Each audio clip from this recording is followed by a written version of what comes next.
सारी जमीन पर ऐसा हुआ है, सत्य की तो बहुत खोज है, परमात्मा की बहुत चर्चा है,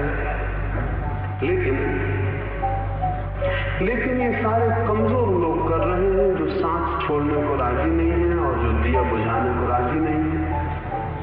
अंधेरे में जो अकेले चलने का साहस करता है बिना प्रकाश के, उसके भीतर साहस का प्रकाश पैदा होना शुरू हो जाता है, और जो सहारा खोजता है वो निरंतर कमजोर होता चला जाता है। भगवान को आप सहारा न समझें, और जो लोग भगवान को सहारा समझते होंगे वो गलती में है, उन्हें भगवान का सहारा नहीं उपलब्ध हो सकेगा।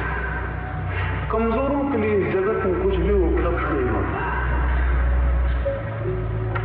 और जो शक्तिहीन है और जिनमें साहस की कमी है, धर्म उनका रास्ता नहीं है। दिखता उल्टा है। दिखता यह है कि जितने कमजोर हैं, जितने साहसहीन हैं, वो सभी धार्मिक होते हुए दिखाई पड़ते हैं। कमजोरों को, साहसहीनों को, जिनकी मृत्यु करीब आ रही है, उनको घबराहट में, भय में धर्म ही मार्ग मालूम होता है। इसलिए धर्म के आसपास कमजोर और साहसहीन लोग इकट्ठे हो जाते हैं, जबकि बात उल्टी है।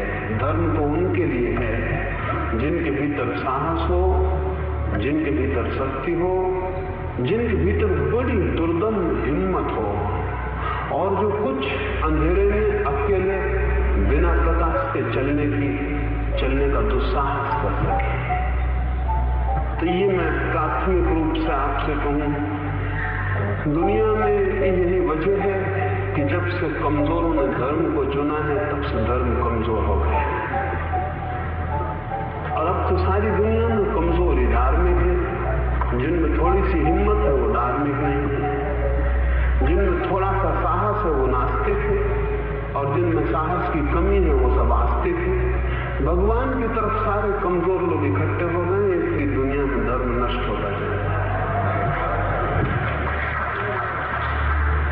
इन कमजोरों को भगवान तो बचा ही नहीं सकता, ये कमजोर भगवान को कैसे बचाएंगे? कमजोरों की कोई रक्षा नहीं है, और कमजोर को किसी की रक्षा कैसे करेंगे? सारी दुनिया में मनुष्य के इतिहास के इन दिनों में, इन क्षणों में जो धर्म का अचानक ह्रास और पतन हुआ है, उसका बुनियादी कारण यही है। तो मैं आपको कहूं, अगर आप में साहस हो तो ही धर्म के रास्ते पर चलने का मार्ग खुलता है, न हो तो दुनिया में बहुत रास्ते हैं, धर्म आपके लिए नहीं हो सकता। तो जो आदमी भय के कारण भयभीत होकर धर्म की तरफ आता हो वो गलत आ रहा है। लेकिन सारे धर्म पुरोहित तो आपको भय देते हैं, नरक का भय, स्वर्ग का प्रलोभन, पाप पुण्य का भय और प्रलोभन, और घबराहट पैदा करते हैं। वे घबराहट के द्वारा आप में धर्म का प्रेम पैदा करना चाहते हैं, और ये आपको पता है, भय से कभी प्रेम पैदा नहीं होता, और जो प्रेम भय से पैदा होता है वो एकदम झूठा होता है, उसका कोई मूल्य नहीं होता। आप भगवान से डरते हैं तो आप नास्तिक होंगे, आस्तिक नहीं हो सकते। कुछ लोग कहते हैं कि जो भगवान से डरे वो आस्तिक है, गॉड फीयरिंग, जो ईश्वर से डरता हो, ईश्वर भीरू हो, वो आस्तिक है। ये बिल्कुल झूठी बात है। ईश्वर से डरने वाला कभी आस्तिक नहीं हो सकता, क्योंकि डरने से कभी प्रेम पैदा नहीं होता, और जिसको हम भय करते हैं उसे बहुत प्राणों के प्राण में घृणा करते हैं। ये तो संभव ही नहीं है। भय के साथ भीतर घृणा छुपी होती है। जो लोग भगवान से भयभीत हैं वो भगवान के शत्रु हैं, और उनके मन में भगवान के प्रति घृणा होगी। तो मैं आपसे कहूं, ईश्वर से भय मत खाना। ईश्वर से भय खाने का कोई भी कारण नहीं है। इस सारे जगत में अकेला ईश्वर ही है जिससे भय खाने का कोई कारण नहीं, और सारी चीजें भय खाने की हो सकती हैं। लेकिन हुआ उल्टा है, और मैं बड़े बड़े धार्मिकों को ये कहते सुनता हूं, ईश्वर का भय खाओ, और ईश्वर के भय खाने से पुण्य पैदा होगा। और ईश्वर के भय खाने से सच्चरित्रता पैदा होगी। ये निहायत झूठी बातें हैं। भय से कहीं सदाचार पैदा हुआ है? जैसे हमने रास्तों पर पुलिस वाले खड़े कर रखे हैं, वैसे हमने परलोक में भगवान को खड़ा कर रखा है। वो एक बड़ा पुलिस वाले की हैसियत से, एक बड़े कांस्टेबल की हैसियत से। भगवान को जिन्होंने कांस्टेबल बना दिया है, उन लोगों ने धर्म को बहुत नुकसान पहुंचाया है। भगवान के प्रति भय से कोई विकसित नहीं होता। भगवान के प्रति तो बड़ा अभय चाहिए।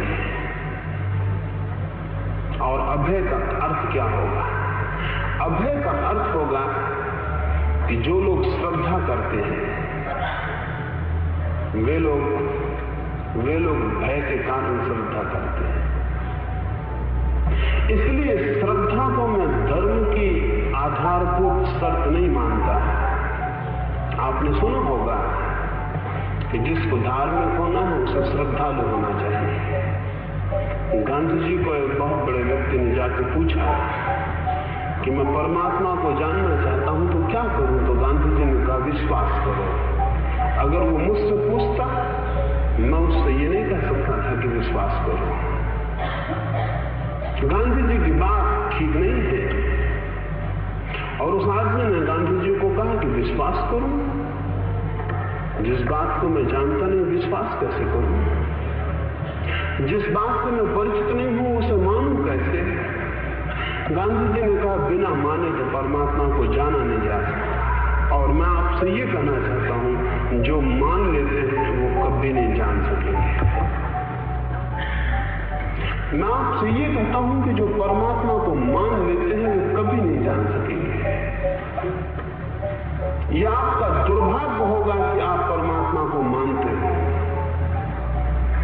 क्योंकि मानने का अर्थ ये हुआ कि आपने जिज्ञासा और खोज के द्वार बंद कर दिए।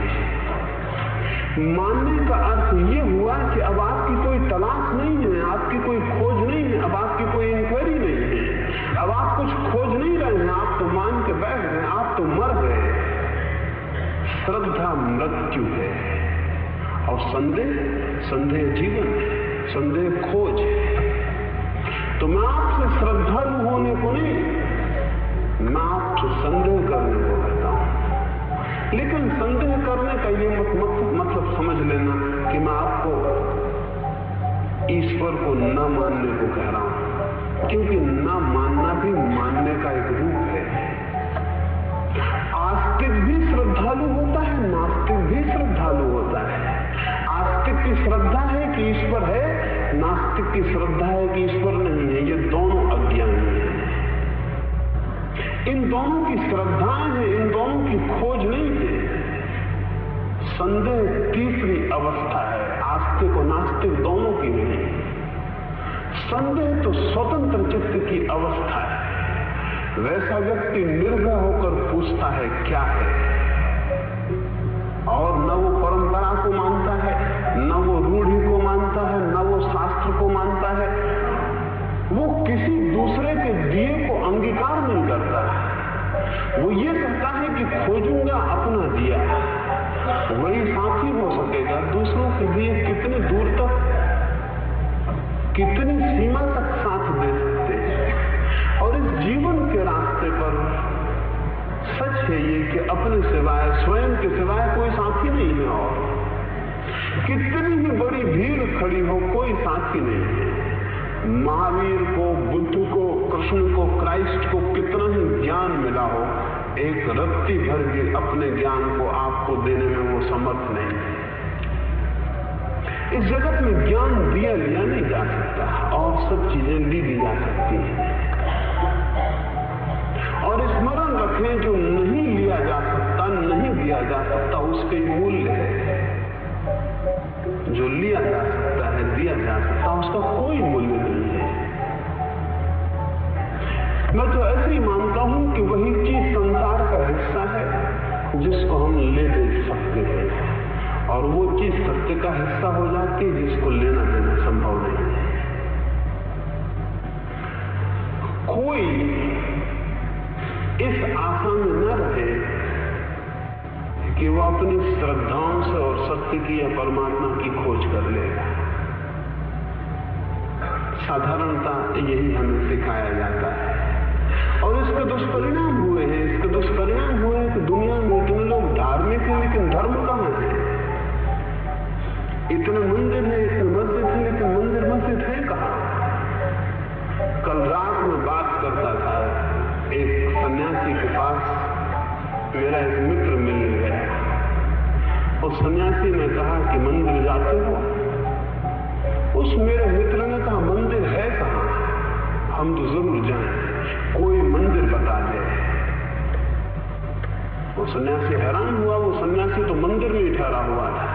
वो सन्यासी ने कहा ये जो देख रहे हो ये क्या है? उस युवक ने कहा ये तो मकान है, मंदिर का। ये तो मकान है। और उस युवक ने कहा कि सारी जमीन पर जिनको लोग मंदिर और मस्जिद कहते हैं वो मकान है, मंदिर कहां है? और जिनको आप मूर्तियां कह रहे हैं, जिनको आप भगवान की मूर्तियां कहते हैं, कैसी आत्म प्रवंचना है, कैसा धोखा है। मिट्टी और पत्थर को अपनी कल्पना से हम भगवान बना लेते हैं, जैसे कि हम भगवान के सृष्टा हैं। सुना था मैंने कि भगवान मनुष्यों का सृष्टा है, देखा ये कि आदमी मनुष्य भगवान के सृष्टा है और हर एक आदमी अपनी अपनी शक्ल में भगवान को बनाए हुए बैठे। भगवान ने दुनिया को कभी बनाया नहीं, ये तो संदेह की बात है, लेकिन आदमी ने भगवान की खूब शक्लें बनाई है, ये स्पष्ट ही है। और जो भगवान आदमी का बनाया हुआ हो उसे भगवान कहना आदमी के अज्ञान और अहंकार की घोषणा के सिवा और कुछ भी नहीं। जो आदमी का बनाया हुआ हो उसे भगवान कहना आदमी के अज्ञान और अहंकार की घोषणा के सिवा और क्या? कैसा धोखा आदमी अपने को दे सकता है। ये हमारा निम्नतम अहंकार है कि हम सोचते हो कि जो हम बनाते हैं वो भगवान हो सकता है। जो नहीं बनाया जा सकता और जिसे कभी कोई नहीं बना सकेगा और जो सब बनाने के पहले है और सबके मिट जाने के बाद भी शेष रह जाता है, उसे हम भगवान कहते हैं। उसका मंदिर कहां है और उसकी मस्जिद कहां है और उसके मानने वाले लोग कहां हैं? असल में उसका कोई मानना नहीं होता, उसका तो जानना होता है। मानना नहीं होता उसका कोई, उसका जानना होता है। अंधा प्रकाश को मान लेगा तो उसके मानने में क्या मूल्य होगा और वो प्रकाश की जो कल्पना करेगा वो भी कैसी होगी, उसका प्रकाश से क्या संबंध होगा। रामकृष्ण के पास एक दफा एक व्यक्ति आया और रामकृष्ण से उसने कहा मुझे सत्य के संबंध में कुछ बताएं। और रामकृष्ण से उसने कहा कि मुझे परमात्मा के संबंध में कुछ कहें। और रामकृष्ण ने कहा मुझे तुम्हारे पास आंखें तो दिखाई नहीं देती, तुम समझोगे कैसे? रामकृष्ण ने कहा मुझे तुम्हारे पास आंखें तो दिखाई नहीं देती, तुम समझोगे कैसे? वो बोला आंखें मेरे पास हैं। रामकृष्ण ने कहा अगर इन्हीं आंखों से परमात्मा और सत्य जाना जाता होता तो परमात्मा और सत्य को जानने की जरूरत ही न रह जाती, सभी लोग उसे जानते हैं। और भी आंखें और भी आंखें। वो बोला फिर भी कुछ तो समझाएं। तो रामकृष्ण ने एक कहानी कही। वो कहानी बड़ी मीठी है, बड़ी अद्भुत है, बड़ी प्राचीन कथा है। हजारों ऋषियों ने उस कहानी को कहा है और आने वाले जमाने में भी हजारों ऋषि उस कहानी को कहेंगे। उसमें बड़ी पवित्रता समाविष्ट हो गई। बड़ी छोटी सी कहानी, बड़ी सरल सी ग्रामीण कहानी। रामकृष्ण ने कहा एक गांव में एक अंधा था और उन अंधों को दूध से बहुत प्रेम था।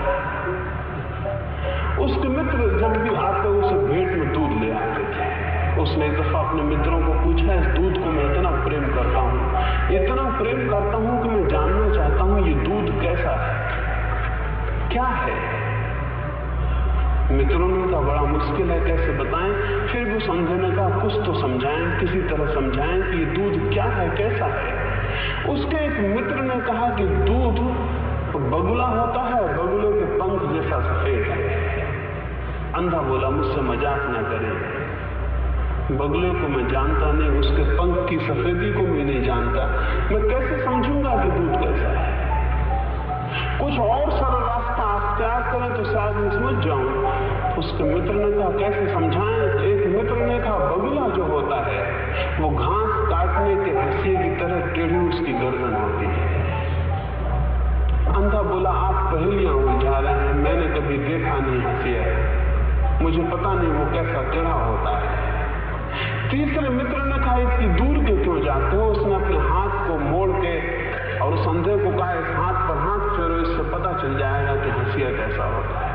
उसने उसके तिरछे हाथ पर हाथ फेरा, घुमा हुआ मुड़ा हुआ हाथ अनुभव हुआ। वो अंधा नाचने लगा। वो बोला मैं समझ गया, दूध मुड़े हुए हाथ की तरह होता है।